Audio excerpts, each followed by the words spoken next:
voudrais donc, dans cette émission ce matin, rendre grâce d'abord au Seigneur pour la vie de nos parents, le papa Karambiri et pour la maman Hortense Karambiri, pour leur investissement immense dans nos vies, pour leur apport combien inestimable, pour que nous puissions continuer dans le chemin avec le Seigneur. Nous sommes vraiment pleins de reconnaissance pour cela et je m'en voudrais de continuer sans dire merci au Seigneur pour la vie de mon pasteur, le pasteur Bamouni, qui a utilisé plus d'une vingtaine d'années pour investir dans ma vie et pour que nous puissions devenir des hommes du livre, des hommes de la parole de Dieu, des hommes qui sont des amoureux pour les perdus. Que le Seigneur le bénisse et le garde. Pasteur, nous sommes ensemble. Et pour aller de l'avant dans cette émission, je voudrais vous inviter à lire avec moi un passage dans Josué au chapitre 2, du verset 8 au verset 13. Voici ce qui est écrit ici. Cela nous servira de juste d'appui pour aller de l'avant dans ces quelques points de prière. Il est dit à partir du verset 8 de Josué 2, « Avant que les espions se couchent, Rahab monta vers eux sur le toit et leur dit, « L'Éternel, je le sais, vous a donné ce pays. La terreur que vous inspirez nous a saisis, et nous et tous les habitants du pays tremblent devant vous.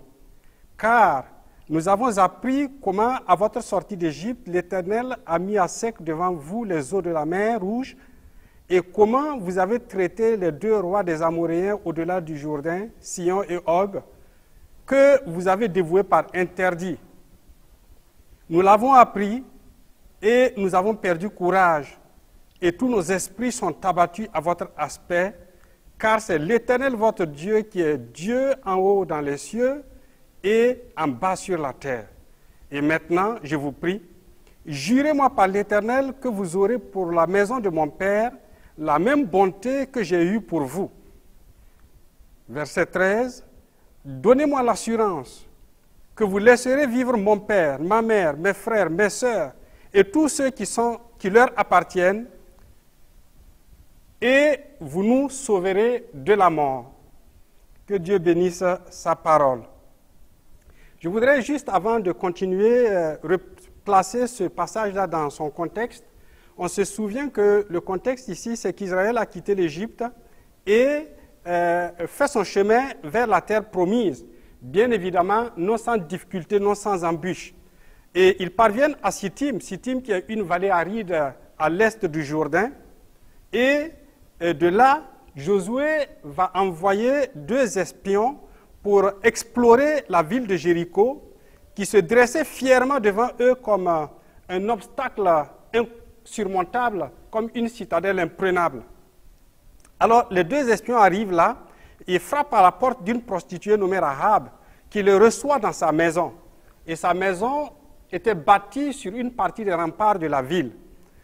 Et c'est vrai que lorsqu'on considère ce texte, il y a tellement de richesses, il y a tellement de choses qu'on peut ressortir là et partager, mais je voudrais juste me concentrer sur l'attitude de Rahab, un aspect de son attitude, c'est-à-dire la démarche qu'elle a eue en faveur de la maison de son père auprès des 2 espions.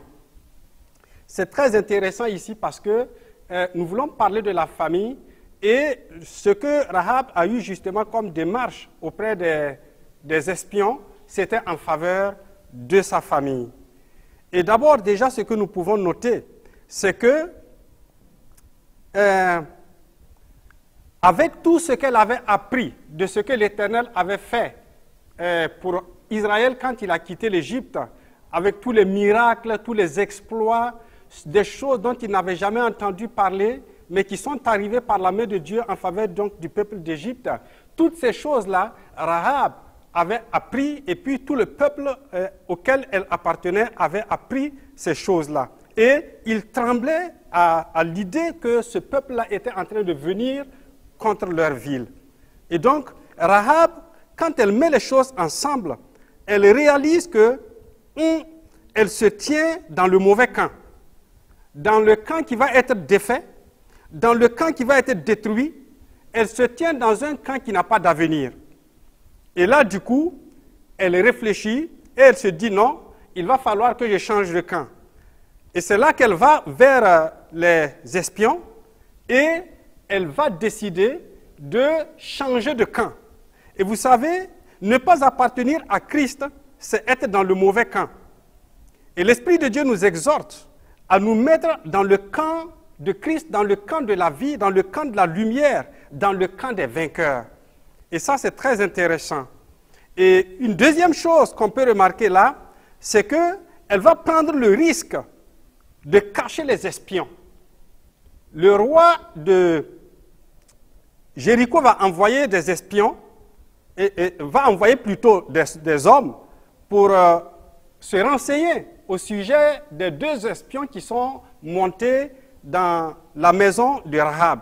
Et Rahab va trouver des subterfuges, elle va trouver des paroles, et puis finalement, les soldats vont repartir, et elle va monter maintenant vers eux, et va discuter avec eux. C'est un risque énorme, parce que si le roi s'apercevait donc de sa supercherie, alors ça aurait pu lui coûter la vie. Mais on peut se poser une question ici. Et le fait de prendre parti pour Dieu, est-ce que c'est vraiment un risque? Est-ce qu'il y a vraiment un risque à prendre parti pour Dieu? Rahab vient de comprendre rapidement que le fait d'être hostile au peuple de Dieu, le fait d'être hostile à ses espions, le fait d'être hostile à Dieu et à son plan, c'est vraiment ça le risque. C'est vraiment ça le risque. Et elle a compris qu'il lui fallait nécessairement prendre le parti de Dieu pour espérer ne pas être détruite avec sa famille, pour espérer garder la vie, parce qu'elle avait la certitude que Jéricho n'allait plus exister. Et ça, c'est très intéressant de remarquer que dans les Écritures, il y a des hommes et des femmes qui ont réalisé cela aussi. Dans Actes au chapitre 16, du verset 30 au verset 34, on a l'histoire du geôlier. Le geôlier qui a compris cela et que, voilà, il a posé la question à Paul. Comment est-ce que je peux donc faire pour être sauvé? Et on lui a dit, crois au Seigneur Jésus et tu seras sauvé, toi et toute ta famille.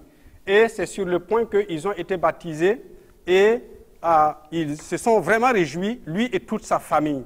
On peut penser également à Crispus, le chef de la synagogue dans Actes au chapitre 18 et le verset 8.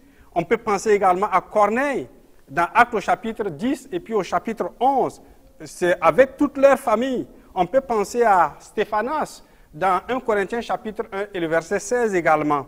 C'est extraordinaire. Et enfin, alors on lit au verset 12 que Rahab va aller vers les 2 espions et va plaider la cause de sa famille auprès de ces espions-là. Et la suite nous montre qu'elle n'a pas eu tort de le faire, parce que la ville entière a été détruite, sauf bien évidemment la maison de son père, sa mère, ses frères, ses sœurs et tous ceux qui leur appartenaient. Aucun d'eux n'a été touché parce qu'ils ont obéi aux instructions que les espions avaient données et Dieu les a gardés. C'est extraordinaire. Vous savez, la famille, c'est vrai que bien d'autres aspects de la société sont attaqués, mais la famille fait l'objet d'attaques sauvages de nos jours et on a vraiment besoin de faire quelque chose. Et c'est pour cette raison qu'il est vraiment louable que nous ayons une tribune, que nous ayons un pupitre à partir duquel nous pouvons donc faire quelque chose en faveur de la famille. Bien évidemment en faveur de pas mal d'autres choses, mais aujourd'hui nous parlons de la famille. C'est extraordinaire de considérer Hébreux chapitre 11, le verset 7. Là, la Bible nous dit que c'est par la foi que Noé, divinement averti des choses qu'on ne voyait pas encore, construisit une arche pour sauver sa famille. Et à cette étape, je pose la question, et qu'est-ce que je fais et qu'est-ce que tu fais pour sauver ta famille? Et lorsque nous considérons le livre de l'Apocalypse, c'est un puissant avertissement divin des choses qui vont arriver. Mais qu'est-ce que nous faisons pour sauver nos familles à l'heure où beaucoup d'ennemis, des ennemis divers, s'attaquent à la famille? Et ce que nous allons faire, c'est que nous allons prier. Nous allons prier pendant quelques minutes. Et le tout premier point de prière que je voudrais qu'on élève ensemble à Dieu, c'est juste de lui rendre grâce pour sa bonne parole qui éclaire notre sentier, qui montre la voie à suivre, comme on peut le lire dans le psaume 119, le verset 105. Ta parole est une lampe à mes pieds, une lumière qui éclaire mon sentier. Prions au nom de Jésus. Notre Père, merci beaucoup pour ta bonne parole qui encourage. Merci pour cette émission et merci pour ce grand thème de la famille. Nous savons que la famille te tient littéralement à cœur et nous aussi. Nous savons que sans famille, nous ne pouvons pas avancer et il n'y aura pas de société viable et aucun projet humain ne pourra tenir. Voilà pourquoi, Seigneur éternel, nous voulons te dire merci pour cette parole que tu nous donnes en faveur de la famille, pour éveiller notre conscience, pour attirer notre attention. Vraiment, Père Céleste, nous te sommes reconnaissants. Sans ta parole, on n'a pas de boussole. Sans ta parole, on ne peut pas être conduit. Et nous te sommes vraiment reconnaissants pour ce que tu mets ta bonne parole à notre disposition. Que l'honneur et la gloire reviennent à toi dans le précieux nom de Jésus-Christ. Amen.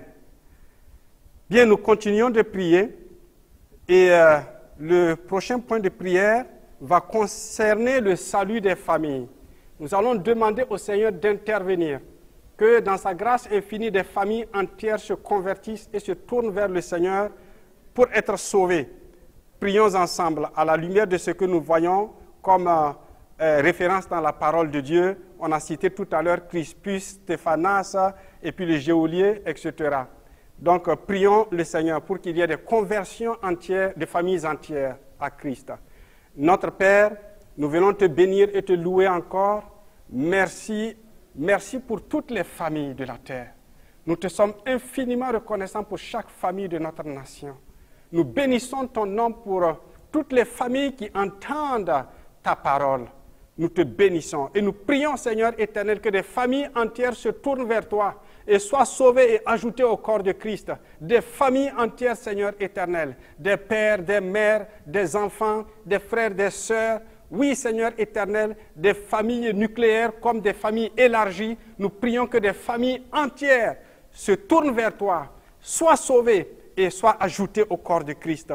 Et que l'honneur et la gloire, la louange et l'adoration, le règne et la puissance reviennent à toi, alors que tu désires que ton peuple soit nombreux et qu'il élève en tout lieu des mains pures vers toi pour te célébrer et pour t'adorer. Merci notre Père Céleste. Nous avons la certitude que tu nous écoutes et que des familles se tournent vers toi, que des familles se convertissent à Christ, sont sauvées et sont littéralement ajoutées au corps de Christ et marchent en nouveauté de vie.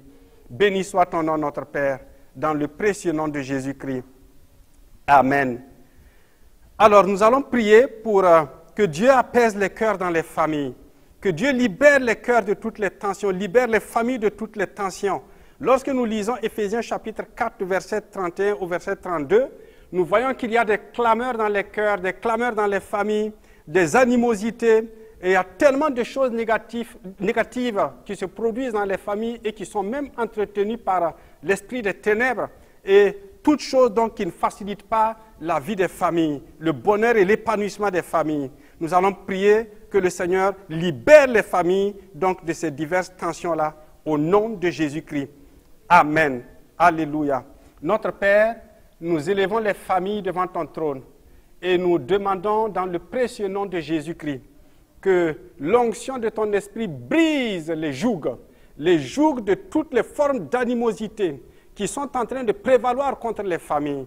Que l'onction de ton esprit vienne contre toutes les clameurs. Oui, Seigneur éternel, contre toutes les choses qui saccagent le bonheur des familles, qui ravagent, ô Seigneur éternel, toutes ces familles-là, la joie qui ruine la joie des familles. Nous demandons au nom de Jésus-Christ que ces choses soient détruites. Nous les cassons à leur base, dans l'autorité du nom de Jésus-Christ. Nous proclamons le règne de Dieu et nous déclarons que les hommes et les femmes dans les familles sont bons les uns envers les autres. Les enfants sont bons envers les parents sont bons envers les enfants. Dans le nom de Christ Jésus, l'harmonie se rétablit dans les familles. Oui Seigneur, ta paix possède les cœurs, ta joie remplit les esprits. Dans le nom de Jésus-Christ, nous te bénissons Seigneur tant qu'on n'est jamais déçu quand on compte sur toi. Sois béni et sois loué notre Père céleste. Merci encore et encore. Alléluia. Amen.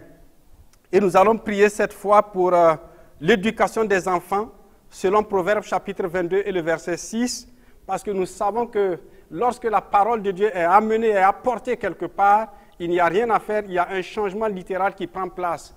Et nous avons la certitude, et tout le monde le voit, nous savons que c'est une nécessité, que la parole de Dieu revienne dans les familles, pour réorganiser les familles, pour ramener la discipline, pour ramener la paix, l'entente, la communion, le respect des valeurs. Et donc, cela passe par l'éducation. Le Proverbe 22, verset 6, nous dit que si nous instruisons l'enfant selon la voie qu'il doit suivre, quand il sera grand et quand il sera vieux, il ne va pas s'en détourner. Et cela va être un capital de valeur qui va être en faveur donc de la société. Donc, prions pour l'éducation de nos enfants. Notre Père céleste, nous venons encore élever ton nom. Nous venons encore te célébrer parce que tu nous as donné ta manière d'éduquer. Et depuis toujours, on a fait à notre manière. Beaucoup de gens font à leur manière. Et ça n'a pas de résultat, ou du moins que les résultats ne sont pas ceux qu'on escomptait. Mais notre Père et notre Dieu, nous voulons nous arrêter pour faire selon ta manière, pour aller selon ta façon, selon tes principes. Et nous te demandons de nous aider à ça. Conduis-nous, ô Éternel, pas à pas dans cette éducation.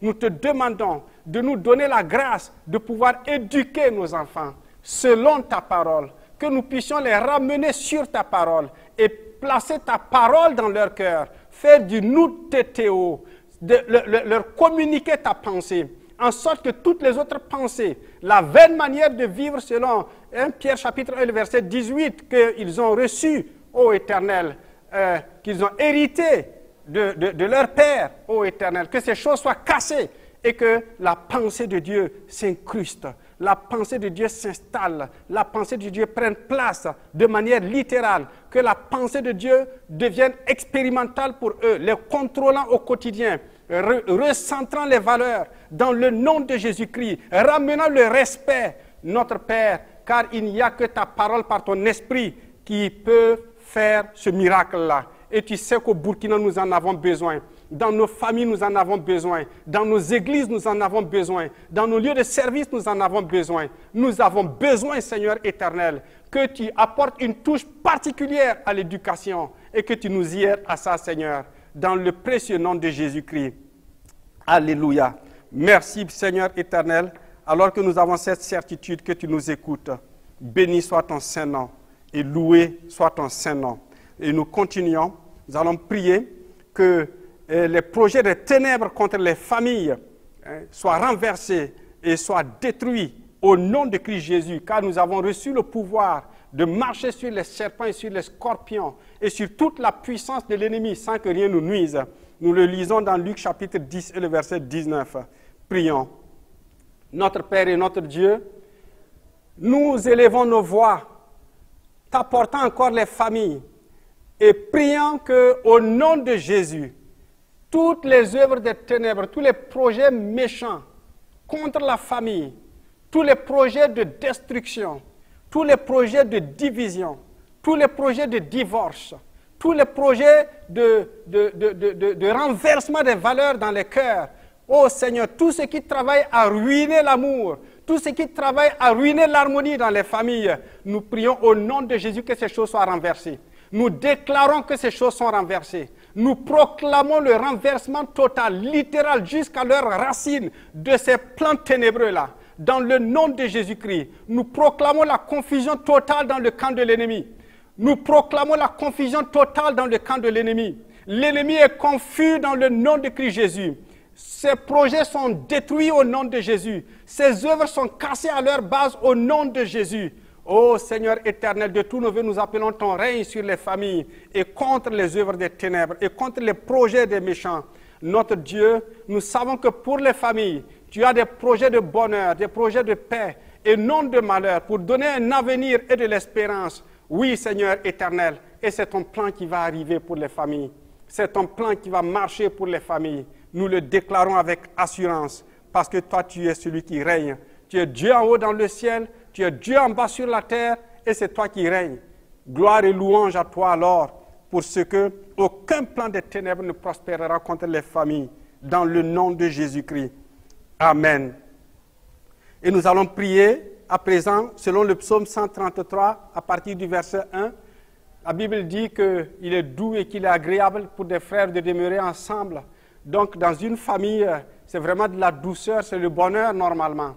Et nous allons prier pour la communion dans les familles. Nous allons prier que le Seigneur étende sa main et rétablisse la communion partout où elle est brisée. Que le Seigneur rétablisse la communion partout où elle est attaquée, où elle n'existe plus.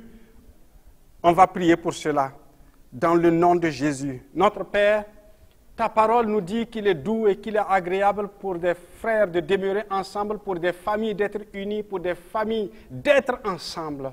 Ô Seigneur, nous prions pour les familles et nous demandons, dans le nom de Jésus-Christ, que dans les familles, ta paix soit, Seigneur éternel, ce qui est quotidien. Ta joie soit ce qui est quotidien. Que la communion retourne à sa place partout où elle a disparu, partout où elle a été volée, partout où elle a été ruinée. Que la communion, ô Seigneur, le plaisir d'être ensemble, le plaisir d'échanger, le plaisir de communiquer en toute tranquillité, sans passion. Oh Seigneur, que cette capacité soit restaurée dans les couples, que cette capacité soit restaurée dans les familles, dans les relations filiales. Oui, Seigneur éternel, entre frères et sœurs, que cette capacité soit restaurée. Dans le nom de Jésus-Christ, nous prions pour la communion dans les familles. Nous demandons avec ardeur, Seigneur éternel, que la communion reprenne une place centrale dans les familles. La communion autour de ta personne, la communion autour de ta personne, autour de ta parole, par ton esprit, dans le nom de Christ Jésus. Que les chants doux reviennent, ô Seigneur éternel, dans les cœurs et dans les familles, dans le nom de Christ Jésus. Que la joie de prier ensemble, cette flamme-là renaisse dans les familles, ô Seigneur, et partout où elle était en souffrance, qu'elle soit ravivée, qu'elle soit ranimée, dans le nom de Jésus-Christ. Notre Père Céleste, nous te faisons entièrement confiance, parce que c'est toi qui as initié la famille.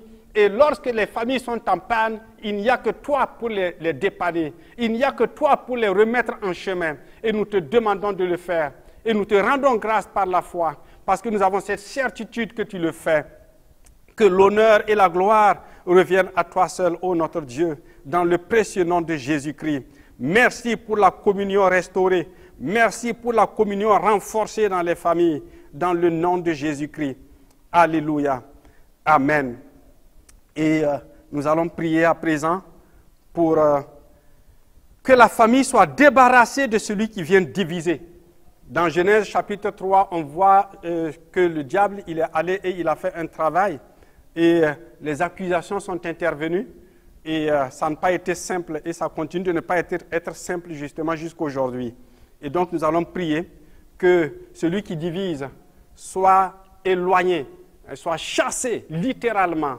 Donc, des familles. Prions dans le nom de Jésus. Notre Père, nous savons que l'ennemi fonctionne comme le diable. Il vient et il se jette entre les gens.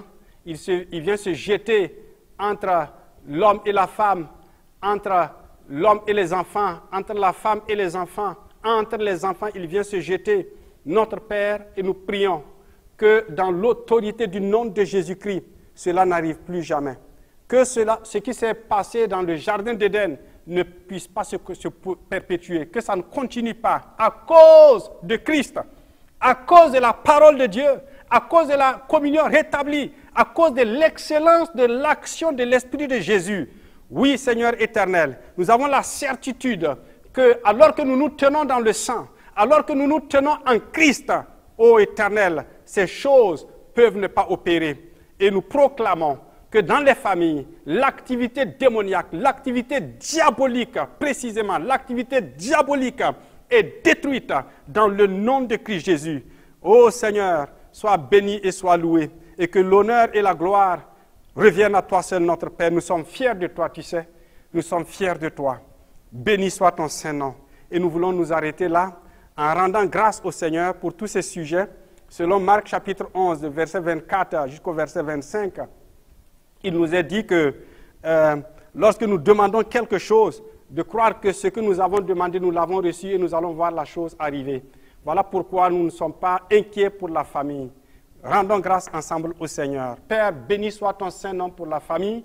Nous te célébrons pour la famille. Merci pour chacun de ces sujets. Merci encore et encore parce que nous savons que tu nous as écoutés. Gloire et louange à toi. Merci Seigneur éternel pour Impact TV. Merci Seigneur pour tous ceux qui travaillent ici. Ta bonne main est sur chacun. Ta grâce prend soin de leur famille et les arrose dans le nom de Christ Jésus de tes diverses grâces. Merci encore notre Père et longue vie. Prions ensemble au nom de Jésus. Amen.